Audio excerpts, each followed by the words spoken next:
Bismillah. Subhanallah, responnya luar biasa. Terima kasih atas atensi tips semuanya. Kembali lagi saya disclaimer, di sini saya tidak bermaksud menjelek-jelekan tanah suci atau membuat kesan bahwa tanah suci itu seram. Wallahi, nggak sama sekali. Saya hanya ingin berbagi kisah-kisah di luar nalar yang saya alami atau dialami oleh orang-orang yang saya kenal.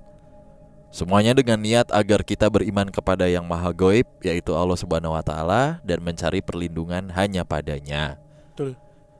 Jin dan setan adalah makhluk Allah dan manusia ditakdirkan Allah Subhanahu wa Ta'ala memiliki strata atau tingkatan yang lebih tinggi dari mereka. Maka janganlah sekali-sekali kita menyekutukan Allah dengan memohon pertolongan kepada jin, setan, atau sebagainya. Satu lagi, semua tokoh di sini saya samarkan identitasnya demi menjaga privasi mereka. Dan bagi yang menganggap saya mendongeng atau mengarang cerpen, saya kembalikan kepada individu masing-masing. Silahkan percaya atau tidak percaya, itu hak kalian semua sebagai netizen yang budiman. Di part kedua ini, saya akan memilih satu cerita yang menurut saya paling aneh ketika berada di maktab atau pondokan. Mengingat netizen banyak yang request cerita lainnya yang lebih seram. Sebenarnya pengalaman mistis di maktab atau pondokan itu lumayan banyak. Mulai dari kehilangan uang jamaah satu kamar, padahal uangnya ada di dalam tas yang digembok, dan gemboknya itu rapat, tapi anehnya masih raib juga. Dia dalam kurung, wah ini tuyul Arab nih pelakunya gitu. Tuyul Arab. Itu satu. Lalu ada suami istri ribut sampai cerai di tanah suci hanya gara-gara rebutan lakban. Anjir. Jamaah yang dipindahin ke kamar lain ketika lagi tidur. Wah ini ekstrim nih. Ekstrim nih. Jamaah yang kesurupan dan lain-lain. Tapi saya pilih satu cerita saja yang menurut saya sangat aneh dan membuka wawasan yang baru bagi saya tentang makhluk gaib. Cerita ini saya dapat dari pengalaman ayah saya ketika berhaji tahun 2010, masih di kota Mekah. Untuk diketahui teman-teman pembaca semua, jadi ayah saya dulu pernah kuliah di Madinah selama 4 tahun, mulai tahun 82 sampai 1986. Selanjutnya beliau menjadi tour leader atau pembimbing haji dan umroh hingga hari ini. Mohon doa netizen agar ayah saya selalu sehat dan dapat terus bercerita. Amin. Pengalaman mistis ayah saya selama 4 tahun tinggal di Madinah dan 21 kali membimbing jamaah haji dan umroh memang segudang. Salah satunya seperti yang sudah saya ceritakan di part 1 tadi. Menurut pengalaman beliau, jin di Mekah dan Madinah karakternya memang iseng. Dan mereka lumayan powerful. Mungkin karena di antara mereka ada yang sudah berumur ribuan tahun dan ada yang hidup bersama Abu Jahal atau Abu Lahab. Jadi isengnya level dedengkot kafir Quraisy katanya. Anjir, iya lagi. Ambil ketawa dia. Ayah saya menceritakan beliau pernah mendengar dari syekhnya ketika kuliah bahwa laut merah yang membentang di sebelah barat Arab Saudi adalah salah satu singgasana iblis. Di sana kekuatan geopolitik iblisnya nomor 2 setelah segitiga Bermuda. Mungkin faktor kedekatan geografis ini yang membuat iblis dengan mudah mengirim anak buahnya untuk menyesatkan manusia di semenanjung Arab. Gak heran kalau di semenanjung Arab selalu terjadi pertumpahan darah hingga hari ini. Saya mohon izin teman-teman supaya Danu yang membacakan daripada saya salah untuk membacakan ya. Oke. FYI, jadi bagi yang belum tahu, Rasulullah Shallallahu Alaihi Wasallam bersabda dari Jabir bin Abdillah radhiyallahu anhu, sesungguhnya singgasana iblis berada di atas laut. Dia mengutus para pasukannya. Iblis berkomentar, kamu belum melakukan apa-apa. Datang tuh yang lain melaporkan, saya menggoda seseorang, sehingga ketika saya meninggalkannya, dia telah bercerai dengan istrinya. Kemudian iblis mengajaknya untuk duduk di dekatnya dan berkata, sebaik-baik setan adalah kamu. Ini hadis riwayat Muslim 2813 ya. Ya, itu nih di hadis tuh ya. Ya, ini soalnya banyak disclaimer juga, banyak istilah atau banyak kalimat dari teman-teman muslim yang takutnya saya keserimpet gitu ya. Bukan sekedar berbicara tentang Rasulullah gitu, tapi banyak hadis dan lain-lain. Takutnya nanti saya keserimpet gitu, walaupun bisa diedit gitu. Terima kasih loh Mas Dani. Sama-sama dong. Gak sia-sia lo belajar. Tahu paham kan? Oke, kita lanjut. Di samping lautan, lembah dan gunung juga merupakan tempat yang disenangi jin untuk tinggal. Bilal bin Harits menceritakan bahwa dalam sebuah perjalanan bersama Rasulullah, beliau Shallallahu Alaihi Wasallam memberitahukan bahwa jin muslim dan jin musyrik bertengkar. Lalu mereka minta ditempatkan di suatu tempat. Maka Rasulullah menempatkan jin muslim di Al-Jalas, perkampungan dan gunung-gunung. Sedangkan jin musyrik ditempatkan di Al-Gaur, antara gunung dan laut. Dari deskripsi hadits di atas dapat dipahami jika di tanah suci Mekah dan Madinah juga menjadi tempat yang nyaman bagi bangsa jin untuk tinggal. Kota suci Mekah terletak di lembah yang diapit banyak gunung batu dan padang gurun, di mana ini sungguh tempat yang ideal bagi mereka. Dan jika kita membaca surah jin, di mana sekelompok jin mendengar bacaan Al-Quran dan kemudian masuk Islam, sekarang tempat tersebut didirikan masjid yang diberi nama Masjid Jin. Lokasinya dekat dengan maktab saya seperti yang saya ceritakan di part 1. Jujur, saya juga pernah mengalami kejadian aneh saat sholat di Masjid Jin. Tapi nanti deh saya ceritakan di cerita selanjutnya. Kita kembali lagi ke kisah yang dialami ayah saya saat berhaji tahun 2010. Pada musim haji kali ini, ayah saya hanya membimbing kurang lebih 30-an orang jamaah yang kebanyakan sudah sepuh. Namun ada beberapa anak muda yang ikut. Pada musim haji kali ini, saya mendapatkan maktab atau pemondokan di daerah Aziziyah, kurang lebih berjarak 3 km dari Masjidil Haram. Jika kamu mau ke masjid harus naik bis atau kendaraan karena jaraknya lumayan jauh. Saking jauhnya, banyak jamaah yang akhirnya cuma bisa sholat ke Masjidil Haram sekali waktu dalam satu hari. Di maktab ini, ayah saya tinggal bersama 3 orang jamaah lainnya di lantai 4, kamar nomor 403. Hari pertama ayah saya dan rekan-rekan sekamarnya langsung mendapat interaksi goib. Dimulai ketika di malam hari pintu kamarnya tiba-tiba diketuk, namun setelah dibuka ternyata tidak ada orang sama sekali. Dan kejadian kayak gini terjadi gak sekali 2 kali, tapi sering. Untuk menenangkan mental jamaahnya, ayah saya bilang ke rekan-rekan sekamarnya, cuekin aja kalau ada yang ngetok. Palingan orang iseng. Salah satu jamaah yang sekamar dengan ayah saya yaitu Haji Mamat. Ini bukan nama sebenarnya. Beliau ini anggota TNI berpangkat Sersan Mayor. Wah, mantap. Perawakannya tinggi gagah, usianya saat itu baru sekitar 40-an tahun. Orangnya suka ceplas-ceplos kalau ngomong, dan tentunya jiwa korsanya sangat kental. Ayah saya memanggil beliau dengan sapaan akrab Haji Komandan karena latar belakang militernya. Beliau ini baik dan dekat dengan keluarga saya. Bisa dianggap murid kesayangan ayah. Karir militer beliau dan keahlian manajerialnya di koperasi angkatannya juga yang membuat ayah saya bisa ketemu penggede-penggede di kesatuannya. Beliau ini jiwa sosialnya tinggi, gampang terenyuh kalau ada orang kesusahan. Ya pokoknya sosok tentara ideal dan insya Allah jujur. Suatu ketika Haji Mamat hendak menjemur pakaian di rooftop atau atap di maktab. Jadi selama 28 hari di Mekah biasanya jemaah Indonesia akan mencuci pakaiannya sendiri dan menjemurnya di atap gedung atau digantung dengan hanger di kamar.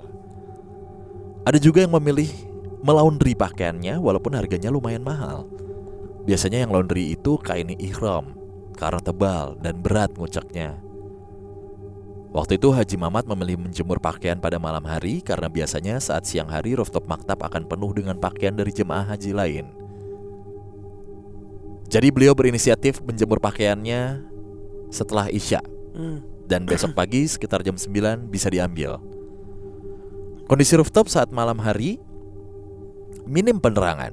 Ini pula yang membuat tidak banyak jemaah yang berani naik saat waktu sudah gelap. Mumpung sepi pikirnya. Haji Mamat ini karena tentara udah biasa nih tugas di hutan dan tempat-tempat angker lainnya, jadi mentalnya sudah teruji. Percaya ini mah. Duh, jadi ingat ini gue, Sersan Oji. Dan beliau juga mikirnya sama seperti orang-orang awam kebanyakan. Masa iya di tanah haram ada setan? Palingan juga setannya Islam dan gak ganggu. Hehehe, gitu. Awalnya ketika sedang menjemur pakaian, semua berjalan normal. Sayup-sayup dari bawah gedung terdengar lalu lalang kendaraan dan orang-orang yang mengobrol di kejauhan. Dan mentalnya Haji Mamat makin kuat nih. Sambil menyalakan rokok samsunya, dia asik jemur. Aduh, kebayang lagi visualisasinya. Selai demi selai pakaian rapi dia susun di tiang jemuran. Setelah kurang lebih 10 menit di rooftop, semua pakaiannya sudah selesai dijemur. Dia tidak langsung turun, namun mencoba menikmati udara malam dan lalu lintas kota Mekah dari atas rooftop sambil menghabiskan sisa rokoknya. Ketika sedang asik memandangi jalan dari atas, tiba-tiba ember cuciannya terbalik, seperti ditendang sesuatu. Haji Mamat yang sedang asik merokok kaget bukan main.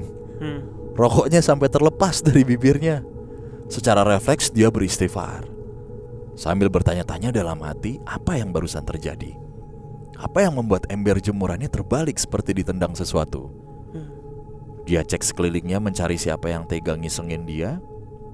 Dalam hati kalau ketangkap mau dikritikin nih, dalam tanda kutip tuh. Ternyata hasilnya nihil. Ya, dia sendirian di atas sana. Bulu kuduk Haji Mamat auto merinding, tapi dia juga kesel. Saking keselnya dia pun menantang, setan, kalau berani sini. Nongol, jangan ngagetin, kurang ajar. Setelah kejadian itu dia langsung turun dan melapor kepada ayah saya apa yang barusan dia alami. Ayah saya menenangkan dia dan berpesan, lain waktu kalau mau naik ke atas jangan lupa doa dan zikir. Di lain kesempatan ada hal aneh lainnya yang terjadi. Waktu itu jam sudah menunjukkan pukul 22 waktu Saudi. Di jam-jam seperti ini biasanya jadi saat bersantai bagi jamaah selepas melaksanakan salat isya dan makan malam. Di ujung telepon tidak ada yang menjawab. Tidak berselang lama, HP 2 orang jemaah lainnya juga berdering dan tetap tidak ada yang menjawab. Mereka berempat heran bukan main. Siapa orang misterius yang iseng banget telepon nomor mereka padahal nomor mereka semua SIM cardnya sudah diganti dengan SIM card lokal, alias nomor baru semua. Di tengah keheranan mereka berempat, tiba-tiba HP ayah saya berdering lagi dan ketika diangkat terdengar suara perempuan tertawa. Suaranya sama persis seperti kuntilanak Indo. Ayah saya coba bertanya dalam bahasa Indonesia, "Halo, siapa ini? Halo." Karena jawabannya cuma suara tawa cekikikan, lalu ayah saya mencoba bertanya dalam bahasa Arab. Intinya, "Halo, siapa ini?" Di ujung telepon suara Kunti makin nyaring terdengar. Lalu ayah saya bertanya, "Enti Fain, kamu di mana?" Suara tawanya pun terhenti sejenak. Lalu dari ujung telepon sayup-sayup terdengar suara setengah berbisik. Ini dalam bahasa Indonesia, "Di dalam kamar ini." Ayah saya sontak naik pitam dan misu-misu pakai bahasa Arab, bahasa jorok pokoknya lah ya. "Bangsat lu," gitu-gitulah. Tapi dalam bahasa Arab nih. "Semoga dilaknat Allah dasar jin kafir," gitu. Karena tahu yang dihadapinya jin. Tanpa basa-basi, ayah saya langsung baca ayat-ayat suci. Seketika sambungan telepon putus. Haji Mamat yang masih gak nyadar apa yang sedang terjadi keheranan dan bertanya pada ayah, "Ustadz, kenapa? Kok marah-marah pakai bahasa Arab? Tadi siapa Ustadz?" Ayah saya jawab, "Barusan yang iseng telepon kita berempat itu jin." Mendengar jawaban ayah saya, Haji Mamat makin penasaran. "Kok bisa Ustadz dia mainan telepon?" Ayah saya lalu menjelaskan, Yang namanya jin itu berasal dari almari, lidah api dan gas. Mereka punya kemampuan untuk masuk ke dalam suatu benda dan mengendalikannya. Biasanya jika sudah sampai tahap kekuatan tertentu, oke, ini udah level tinggi berarti ya. Iya, udah level tertentu gitu ya. Saat sedang asik mendengarkan penjelasan ayah saya, tiba-tiba HP Pak Haji Mamat berdering lagi. Dan ketika diangkat, terdengar suara Kunti tertawa lagi nih. Haji Mamat kaget. Dengan mimik muka panik, ia buru-buru memberikan HP-nya ke ayah saya. "Ustadz, ini jinnya telepon lagi." Ayah saya langsung bicara lagi dalam bahasa Arab. Ini dia tulis bahasa Arabnya, cuman kita bahasa Indonesianya aja ya, takut salah gitu. "Apa yang kamu mau?" Si Kunti Arab menjawab, "Pergi dari rumahku." Lalu ayah saya kasih pesan yang intinya, kami di sini adalah tamu Allah, datang atas perintah dan undangan Allah. Kalau kamu gangguin kami terus, nanti kami berdoa dan minta sama Allah agar kamu terbakar di api neraka. Berhenti mengganggu atau nanti terbakar. Setelah itu HP-nya mati. Di hadapan ayah saya, raut wajah ketiga orang jamaahnya terlihat agak khawatir. Haji Mamat yang seorang tentara kelihatan banget penasaran dan penuh tanya. Baginya ini pengalaman baru. Melihat bagaimana jin bisa meretas teknologi manusia dan menggunakannya untuk mengirim teror. Di samping itu Haji Mamat sepertinya masih agak ngeri. Dia takut ditelepon lagi sama jin Kunti Arab. Tiap teleponnya berdering dan tidak ada nama atau nomor asing, dia gak berani angkat. Ngeri yang nelpon si Kunti. Walaupun dia dulu dia pernah deploy atau ditugaskan di tengah hutan rimba Aceh yang penuh dengan beraneka ragam setan, tapi perasaan dia jadi lebih takut ketika berhadapan dengan jin Mekah. Dan dia juga masih menduga-duga, apa jangan-jangan yang mengganggu dia di rooftop tempo hari adalah si Kunti Arab ini nih. Lalu si Kunti kesel karena ditantangin. Tapi apapun itu memang dasar setan, pasti kerjanya gangguin manusia, apalagi yang mau ibadah. Setelah kejadian itu, di kamar tersebut selalu dibacakan Al-Quran. Ayah saya dan ketiga jamaah lainnya rutin membaca Al-Quran agar Allah beri perlindungan. Dan di samping itu membaca Al-Quran di tanah suci pahalanya 100.000 kali lipat. Gangguan di kamar itu pun berangsur hilang. Sudah tidak ada lagi yang ketok-ketok pintu tengah malam dan main telepon. Namun terdengar kabar di kamar lain juga ada gangguan serupa. Lalu datanglah jamaah lainnya menghadap ayah saya. Sebut saja namanya Haji Joko. Dia menceritakan kisah serupa dengan yang dialami ayah saya dan rekan sekamarnya, yaitu teror telepon. Ayah saya memutuskan untuk mengumpulkan semua kepala regu dan memberikan arahan penanganan gaib usil ini. Jadi direncanakanlah ruqyah massal dengan pembacaan ayat suci Al-Quran bersama-sama di masing-masing kamar. Setelah itu jamaah diminta sesering mungkin meminum air zam-zam dan terus berzikir agar gangguan jin iseng ini tidak terjadi lagi. Alhamdulillah gangguan-gangguan gaib hilang sepenuhnya. Semua berjalan kondusif. Ayah saya berpesan kepada jemaahnya, jika menghadapi gaib usil di tanah suci, kita jangan kalah keras dan jangan sekalipun takut. Karena rasa takut adalah energi bagi jin-jin tersebut untuk makin menyesatkan manusia. Demikianlah kisah mistis di Tanah Suci bagian kedua ini. Cerita ini adalah bagian terakhir untuk kisah-kisah misteri yang terjadi di maktab. Next time mungkin saya akan menceritakan kisah jamaah yang umroh bersama khodamnya. Anjir, Keren ya. seru banget tuh. Atau mungkin kisah umroh bersama anak IndiHome. Maksud saya anak Indigo gitu katanya. Ditunggu aja ya, soalnya proses reproduksi tulisan ini agak susah mengingat cerita ini disampaikan melalui lisan dengan bahasa sehari-hari. Jadi pemilihan diksinya harus tepat agar netizen yang membaca dapat mengerti isi ceritanya.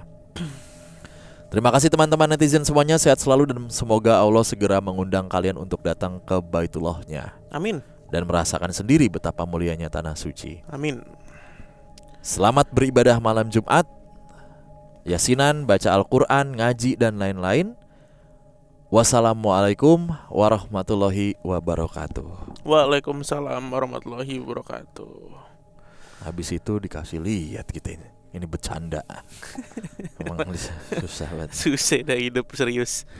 Aduh, seru banget ya.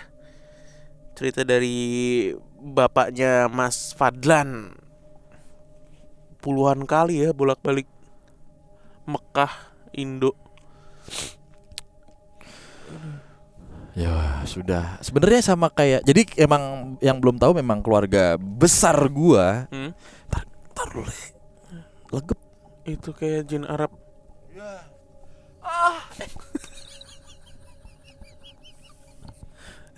Jin Arab itu lah, kunti Arab. Anjing. Sarasan Mayor lo godain jin Arab. Itu bentar lagi jadi peltu itu. Lo nggak tahu dia gimana perjuangannya. Oke. Jadi keluarga besar gua kan memang sudah sangat bercampur lah ya.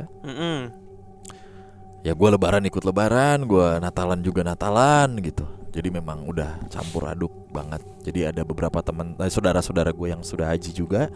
Dan juga dari yang Katolik tuh sebagai ya salah satunya om gue adalah Romo, udah mondar mandir juga. Saban. Enggak juga, Holy Land. Jadi naik hajinya orang Katolik nih dalam tanda kutip gitu ke tanah suci juga. Holy Land di mana? Banyak, ada ke gua ke Yerusalem? Kayak Yerusalem gitu. Ya pokoknya napak tilas ke Israel, ke kemana gitu. Bahkan ke ada itu yang di Jazirah Arab juga, gue lupa deh. Pokoknya gitu deket-deket Palestina juga gitu. Itu kalau yang di sana yang di tanah Arab gitu. Ada juga yang ke Eropa. Itu ke Lourdes biasanya. Lourdes di mana tuh? Ih, gue lupa. Prancis kalau nggak salah, apa di Itali gitu. Coba lihat. Ya, lanjut. Terus nggak bisa, keluarga besar lu. Gitu. Nah, gue lagi nyari serma tuh. Oh ya beneran lagi. Lu malah nyari serma lu. Lucu. Di Portugal apa? Pokoknya perjalanan itu Portugal ke Prancis kan? Lourdes. Nyokap udah pernah no. Oh iya. Iya. Keren juga budi. Nyokap ya. Mana ke Prancis? Terus, gunung apa ke Laut Mati juga pernah nyokap. Gitu, ke Laut Mati. Banyak ya napak tilasnya ya. Ya kayak ziarah aja sebenarnya. Ziarah sebenarnya nih, ziarah gitu. Ini ziarah sebenarnya. Terus. Iya. Nyokap gua sampai mana tadi? Itu ziarah ya, keluarga besar iya. Ya udah, jadi ya memang kalau kata nyokap sendiri dan bokap memang ya karena memang niatnya adalah ziarah ya dan batiniah banget gitu. Banyak banget gangguan dari fisik maupun non fisiknya gitu. Non fisik mungkin kayak capek, terus pikiran jadi kemana-mana, secara nggak bisa khusyuk gitu ya. Aduh, bahasa kerennya kan secara metafisiknya kan itu titik terlemahnya manusia gitu untuk disusupi pendemo gitu kan. Bukan dong. Oh bukan. Digembosi Intel.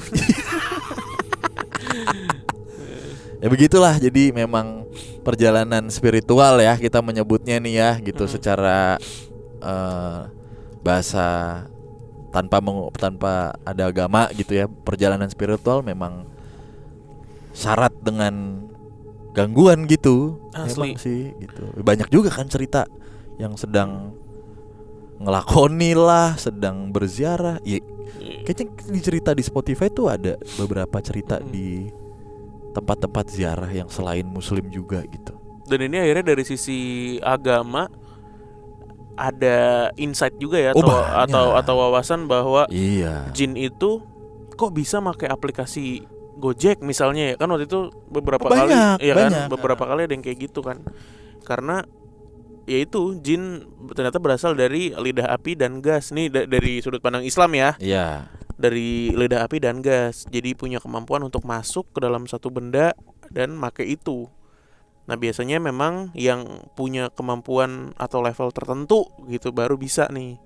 Kalau yang kroco-kroco nggak nyampe tuh, cuman nyolek, bisik gitu. Tapi kalau udah pakai aplikasi, pakai telepon, udah beda tuh levelnya. Itu bukan lidah dan gas itu. Apa dong? Lidah dan cabai hijau. Iya. Terciptanya. Lebih serem lagi, lidah mertua. Ya. Sama ada yang masih ngerawat di rumah, masih mahal gak harganya? Dulu kan kayak lohan harganya. Iya, Ya kan? bener. Wah, segala macam lohan, sampai ada yang dikelir Pak lohan. Oh iya. Lah, Biar kan lohan mahal. Selain kan Selain selain benjol, benjolnya ada ukirannya kan. Motif. Ada Iya, kayak sisiknya rajahnya kan? gitu tuh. Iya, raja. Iya kan ini kayak tulisan. itu tulisannya. Sampai ada yang dilukis. Gila lo Semang lawan Kodrat. Nanas Pemalang aja disuntik gula. Semangka disuntik pewarna. Nanas madu Pemalang. Iya. Nyokap gue tuh bisa bedain. Mana yang disuntik, mana yang enggak gitu. Iya. Beli aja satu dulu. Kalau kayak gitu-gitu udah kasih ibu-ibu, udah paling bener. Semangka Bener. deh. Semangka sampai sekarang juga gue nggak tahu bedainnya di pang bedanya apa gitu. Emak-emak yang tahu. Iya gak? Iya sih. Cempedak mateng gimana bedainnya ya. Ada di bapak ID itu. Cempedak mah. Oke, udah kali ya. Oke. Nanti kita lanjutin nih berarti nih. Abis ini akan ada part 3, cuman belum ditulisin sama Mas Fadlan. Nanti kita akan coba ceritakan lagi di sini. Taunya Mas Fadlan ini kita undang ya. Bisa jadi ya. Atau kita diundang ke sana. Ke Mekah. Iya. Wah, ibadah gue naik haji gua. Nggak bisa, mulut lo kotor dan Biar tobat lah. iya biar Lah, tobat emang modelan kayak Danu Ya, mah. keinginan tobat kan selalu ada, Le. Iya. Cuman lingkungan yang gak mendukung. Oke, terima Oke. kasih teman Kliwon. Ya. Sampai ketemu di video berikutnya. Jangan lupa di like. Bye.